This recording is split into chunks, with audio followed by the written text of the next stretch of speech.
சில காரியங்களுக்காக நம்ம ஜெபம் பண்ணுவோம், உபவாசம் இருப்போம். ஆனா அது நடக்காத உடனே நம்ம நடக்கும் அப்படின்னு ஒரு பெரிய திட்டத்தை போட்டு நிறைய பிளான் பண்ணுவோம். ஆனா அது நடக்கல அப்படின்ன உடனே நம்ம நிறைய பேர் கவலைப்படுறோம்.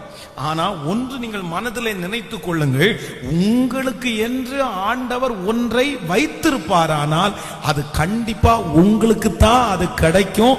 அது உங்களை விட்டு வேற ஒருத்தருடைய கையிலையும் போகாது. அப்படி ஒன்று நீங்கள் அவ்வளவு ஜெபம் பண்ணியும் உங்களுக்கு கிடைக்கலன்னா அதை குறித்து ஆண்டவருடைய பிள்ளைகள் ஒரு நாளும் துக்கப்படக்கூடாது.